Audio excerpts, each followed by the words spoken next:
Hi guys, welcome to my match preview for the Arsenal versus West Ham United game at the Hammers Stadium Bowling Ground. Um, this is going to be a really tough game in my opinion because the Hammers are undefeated at the Bowling Ground ever since August when they lost to, I believe it was Leicester. I think I could be wrong, but correct me if I'm wrong. But yeah, this is going to be a really tough game because, as I said, it's basically a fortress, and West Ham are not no mugs in the sense that they're a rubbish team. They're a very tricky side, especially this season.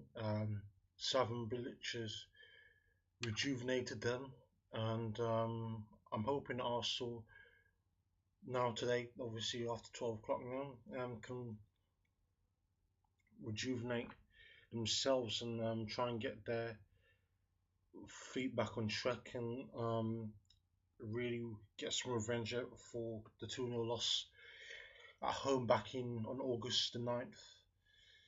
That was a terrible result. I remember watching that at home. I've got to say that was really poor.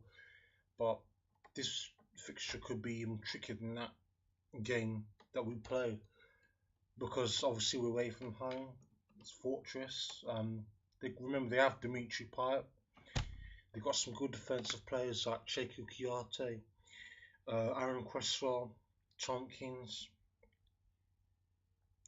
and they've got a really good keeper in Adrian as well. You know, really underrated in my opinion. I don't think people give him too much credit.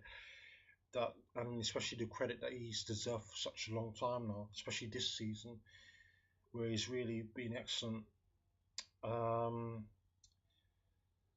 but yeah, the main man we've got to be looking out for is Payet, because we can't, especially giving away free kicks, because this guy is probably one of the best kick takers in not just Europe but the whole world. I think he's the best set piece specialist in the whole of the Premier League right now. And just to clear up this thing about the Ozil versus Payet debate, who's better? I mean, that's not even a debate. You know, Ozil's clearly the better player because,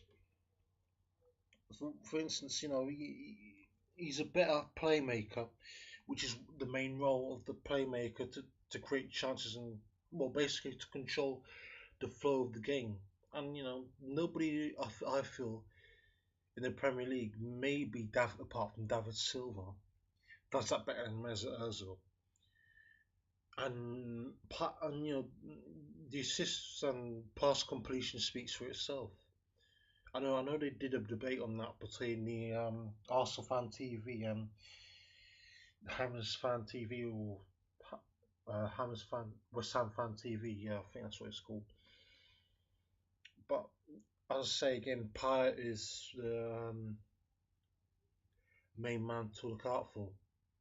They've also got very good players, and Mikel Antonio and Lanzini as well. That's another player that they we got to look out for. I mean, West Ham are lucky that we got those three players, especially Payet and Antonio. And they really fortunate to have Lanzini tied down to a permanent contract as well. Um, Andy Carroll's going to be a tough task for Laurent Koscielny, especially when Koscielny isn't really that strong and he's not really that dominant against top tall players in the air. So on, Carroll's great in the air. I think we can really expose James Collins. I don't really rate Collins really. I mean, he's been terrible when he's faced off, especially when he beat them 5-0, 5-1 at back at our place. He was terrible. But that's the main player we can exploit through that middle. I hope he is playing. But my lineup for this game would be Czech in goal because I know he's back in his squad, and that's a great thing. I hope we had him before and earlier, back when we started bottling the title room race. I'd have right back Bellingham as always. Centre backs, Gabriel and Koscielny. I'm not going to say Mertesacker because I think Gabriel did excellent versus Watford. Uh, yeah, Koscielny. Monreal, I said perfect player, great left back, showing that he really is becoming a world class left back now. Um, Defensive midfielder, Coquelin, definitely centre midfielder. I know that Wilshere and Ramsey are back, but Elneny, sure.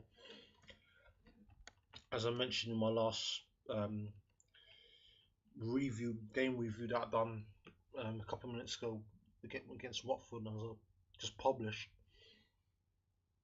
that was I said that he was a really powerful player, and that's why we've got to start him again, especially when we coming up against a powerful player like Cheku Kiate. Yeah, so that's the box to box. Now moving over to the left, Sanchez has got to start this game. Probably our best dribbler in the team, and we got to use that against um, their fullbacks. And especially on the right, I would have Iwobi, who's in great form. Walcott can't start yet, not against a top team. West Ham. I mean, he's been awful. So yeah, he's going to be back on the bench again.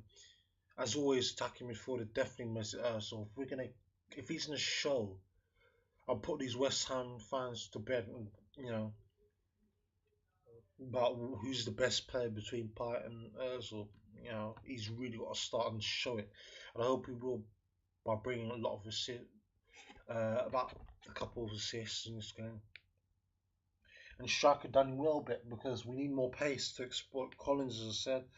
And even when he goes towards the flank, we got to use that pace because Cresswell is quick and Giroud can't do that. What Welbeck can do, which is get in and around defenders with great pace. Giroud's not been all that recently. I mean, he's gone back in quite poor, really frustrating form. So yeah, that's my and my match prediction for this game is going to be a nervy 2-1 win, which I even predicted on the match Cookies match preview over on Arsenal Fan TV. Nervy 2-1 win. I think they're going to score first, but then we're going to gradually come back into the game. So yeah, nervy 2-1 win. Yeah, that's been my match preview for this game. And come on, you Gunners. Thank you for watching.